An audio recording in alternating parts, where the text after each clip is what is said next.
Painted, painless learning. ધ્યાન રાખો. પ્રશ્ન નંબર 2 બહુ ઈઝી છે, કાંઈ અઘરું નથી. જેમ ઓલું કર્યું એમ આ કરવાનું છે. આપેલા વ્યાસવાળા નક્કર ગોળા દ્વારા વિસ્થાપિત થતા પાણીનું કદ શોધો. ઓકે, કાંઈ ચિંતા નથી કરવાનું. પાણીનું કદ કીધું એટલે બી નહીં જોવાનું, ઘનફળ જ ગોતવાનું હોય. પાણીનું કદ કે એટલે શું કે ઘનફળ, અથવા તો એમ કે ભાઈ આ પાત્રમાં કેટલી હવા સમાયેલી છે તો એ ઘનફળ. શું ગોતવાનું? ઓકે, પણ અહીંયા વ્યાસ આપ્યું છે. શું આપ્યું છે? તેને ત્રિજ્યામાં ફેરવવું પડે. તો ત્રિજ્યાનું સૂત્ર છે વ્યાસના છેદમાં 2. તો પેલો દાખલો આપણે પહેલાં કરીએ. તો એટલે 28/2 એટલે જવાબ કેટલો આવે છે? 14. કેટલો જવાબ આવે છે? 14. કોઈને કઈ ડાઉટ છે? તો આ જે છે એ ત્રિજ્યા મળી ગઈ આપણને. શું મળી ગઈ? ત્રિજ્યા. હવે આપણે જે છે ગોલાના ઘનફળ ગોતવાનું છે. તો હું અહીંયા લખી નાખું કે ભાઈ ગોલા, પેલો પ્રશ્ન કર્યો એમ જ તે. શું સૂત્ર છે ગોલકના ઘનફળનો? 4/3 પાઈ આર ઘન. 4/3 એમનેમ. પાઈ 22/7 થાય ગુણ્યા 14. કેટલી વાર? 1 વાર, 2 વાર અને 3. 7 દુ 14. હવે કંઈ છેદ ઉડે નહીં. 3ના ઘડિયામાં 14 ન આવે અને કંઈ 22 ન આવે. તો હવે અહીંયા આપણે કરી નાખીએ. શું કરશું ભાઈ? તો કે જુઓ, 4 દુ 8 એટલે હું 8 મૂકી દઉં, ગુણ્યા 22 એમનેમ. 14 ગુણ્યા 14 એટલે 14નો વર્ગ કેટલો થાય? 196. યાદ હોવું જોઈએ. કેટલો થાય? 100 એના છેદમાં 3. હવે આપણે આ ત્રણેયનો ગુણાકાર કરવાનો. તો પહેલાં હું 22 ગુણ્યા 8 કરું. શું કરું છું? 22 ગુણ્યા 8. 8 દુ વધી પડી 8 દુ 16 ને 1 17. કેટલો આવ્યો? 176. 176 ગુણ્યા કેટલા કરીશ હવે? 196. બરાબર ને? તો અહીંયા હું કરી નાખી 196. 0 0 એમને. 1 6 6 1 7 1 1 1. હવે 9ડાનો વારો એટલે 1 0 મૂકીએ. 9 6 54 વધી પડી 5. 7 9 63. 63 ને 5 કેટલા થાય? 68. વધી પડી 6. 9 1 9 ને 6 15. 6 36 વધી પડી 3. 6 7 42 ને 3 45. વધી પડી 4. ફટાફટ થવું જોઈએ. તમારા લોકોની ગણતરી બહુ ધીરી છે, આમ ન હાલે. આમ ફટાફટ જવાબ આવવો જોઈએ. 6 1 6 4 10 એમનેમ. 0 0 6 એટલે 6. 5 ને 4 9. 8 ને 6 14. વધી પડી 1. આમ ફટાફટ થવું જોઈએ. 7 ને 1 8 ને 5 8 ને 5 13. બરાબર છે 13. 7 ને 1 8 8 ને 5 13 ને 1 14. વધી પડી 1. 1 ને 1 2 ને 1 3. તો કેટલો જવાબ આવ્યો ભાઈ? 34,496 એના છેદમાં 3. હવે ભાગાકાર કરવાનો એટલે હું અહીંયા ભાગાકાર કરું છું. ભાગાકાર ઉપરથી કરું. 34,496 ભાગ્યા 3. 3 એકા 3. ઉપરથી ઉતાર્યા 4. 3 એકા 3. 4 માંથી 3 જાય એટલે 1 ઉપરથી ઉતાર્યો 4 એટલે 14. 3 ચોકું 12. કેટલા વધ્યા? 2. ઉપરથી ઉતાર્યો 9. 3 સત્તા 3 અઠ્ઠા 24 ને 3 નવા 27. બરાબર ને? અહીંયા 27 અને ભાગ કાઢી કેટલા વધ્યા? 2. ઉપરથી ઉતાર્યા 6. 3 અઠ્ઠા 24.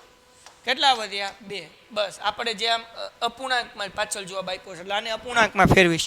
કેટલો જવાબ આવ્યો ભાઈ? તો કે ઉપર આવ્યો 11,498. પછી શેષમાં કેટલા વધ્યા? 2 એટલે 2 મૂકવાના. એના છેદમાં કોની હારે ભાગાકાર કર્યો? 3 હારે એટલે છેદમાં 3 મૂકવાના. સેમી છે એટલે સેન્ટીમીટર ઘન.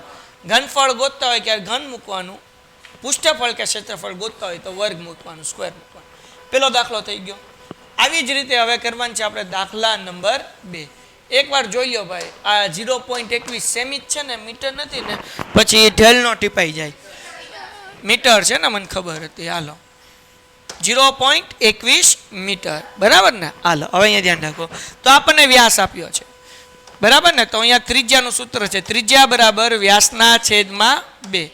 વ્યાસ કેટલા છે? 0.21. તો હું મૂકું 0.21 એના છેદમાં 2 એમનેમ. કોઈને કઈ ડાઉટ છે?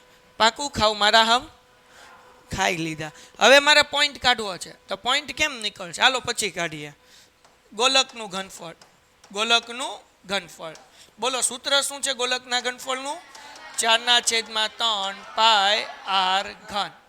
4/3 એમનેમ પાઈ 22/7 એમનેમ ગુણ્યા આરનો ઘન. આરનો ઘન એટલે કોનો? 0.21 એના છેદમાં 2. 0.21 એના છેદમાં 2 અને 0.21 એના છેદમાં 2. ડન છે. હવે પેલા બે બે ઉડે છે, ઉડાડ નાખું. 2 દુ 2 2 અને 22/2 એટલે કેટલા આવે? 11. શું વધ્યું?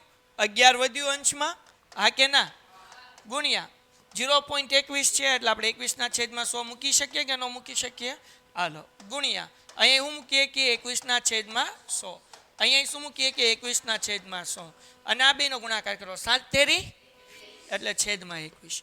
હજી એક વખત બેટા 11 હતું 11 એમનો, 3 સત્તા 21 એમનો, 0.21 0.21 0.21 એટલે 21/100 21/100 ને 21/100.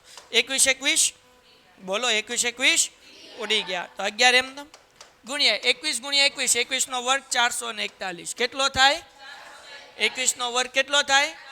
21 નો વર્ગ એટલે 21 × 21 એના છેદમાં અહીંયા કેટલા મીંડા? 2 4 અને 6 તો ડાયરેક્ટ 6 મીંડા મૂકી દો. 1 2 3 4 5 અને 6. હવે શું કરવાનું? 441 ગુણ્યા કેટલા કરવાના? 11 કરી લઈએ. 441 ગુણ્યા 11 પેલા મીંડું 1 એકુ 1 1 ચોક 4 1 ચોક 4 1 એકુ 1 ચોક 4 1 ચોક 4 1 એમનેમ 4 ને 1 5 4 ને 4 8 ને 4 એમનેમ. તો કેટલો જવાબ આવ્યો ભાઈ? 48 51 છેદમાં 1 2 3 4 5 અને 6 મીંડા. 6 મીંડા છે એટલે 6 આંકડાની આગળ પોઈન્ટ મૂકવાનું હોય. કેટલા આંકડાના આગળ? તો જરાક ધ્યાન રાખો. હું લખું છું અહીંયા 48 51 તો છેલ્લેથી આંકડા ગણો કેટલા થાય? 1 2 3 4 4 જ આંકડા થયા. કેટલા આંકડા આગળ પોઈન્ટ મૂકવા પડે? 6 મીંડા છે એટલે 6 આંકડાની આગળ પોઈન્ટ. આંકડા તો 4 જ છે.